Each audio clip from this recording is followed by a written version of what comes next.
बागेश्वर में उपचुनाव, किसका देगी जनता साथ? क्या बीजेपी पहनेगी जीत का ताज या जनता थामेगी कांग्रेस का हाथ? नमस्कार, मैं रेनू प्रेती। बागेश्वर विधानसभा में कांटे की टक्कर है। मुकाबला कड़ा है। बीजेपी या कांग्रेस, दोनों ही पार्टियों ने एड़ी चोटी की ताकत लगाकर इन उपचुनावों की बाजी अपने नाम करने की पुरजोर मेहनत की है।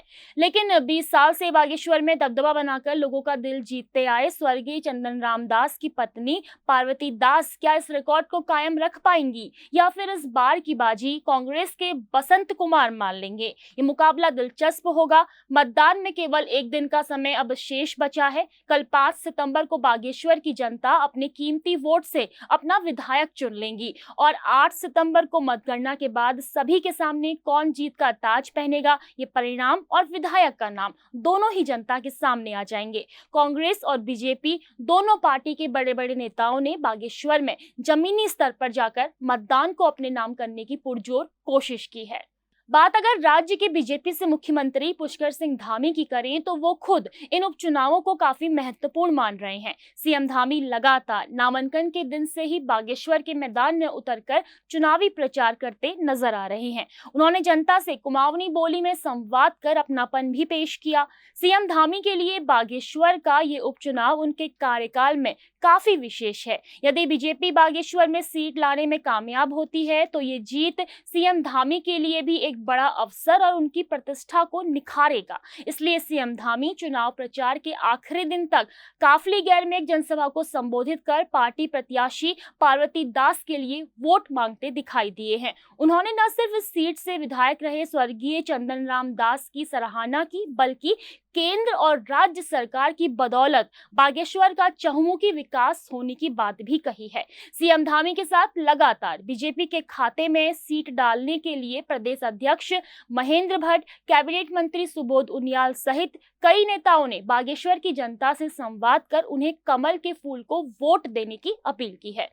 लेकिन कांग्रेस पार्टी भी ये उपचुनाव किसी भी हाल में जीतना चाहती है। इसलिए उपचुनावों की जिम्मेदारी अपने कंधों पर लिए बसंत कुमार के समर्थन में कांग्रेस प्रदेश अध्यक्ष करण महारा, नेता प्रतिपक्ष यशपाल आर्य शुरुआत से ही बागेश्वर में डेरा डाले हुए हैं और लगातार वहां की जनता से संवाद कर उन्हें कांग्रेस के विचारों और कार्यों को लेकर अवगत करा रहे हैं। करण महारा ने जनता को महंगाई, बेरोजगारी, महिलाओं का उत्पीड़न और भ्रष्टाचार जैसे मुद्दों को बताकर धामी सरकार के कार्यकाल में कोई विशेष काम नहीं होने की बात कहकर जनता को अपनी पार्टी के लिए रिझाया है।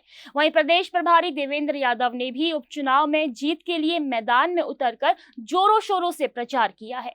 उधर कांग्रेस से वरिष्ठ नेता हरीश रावत भी बसंत कुमार के समर्थन में बागेश्वर के चामी क्वेराली में जनता को संबोधित करते हुए दिखाई दिए। उन्होंने बागेश्वर की जनता से बसंत कुमार को वोट देने की अपील की। उन्होंने चुनाव प्रचार के आखिरी दिन जनता से कहा कि बसंत कुमार गरीबों, जरूरतमंदों के साथ हमेशा खड़े हुए हैं। उनका सपना बागेश्वर जिले का विकास करना है। आपको बता दें कि बागेश्वर में चुनाव प्रचार समाप्त हो गया है। अब प्रत्याशी घर घर जाकर लोगों से वोट देने की अपील कर रहे हैं। फिलहाल मतदान से पहले बागेश्वर जिले की सीमाएं 3 दिन के लिए सील कर दी गई हैं ताकि चुनाव में कोई गड़बड़ न हो सके।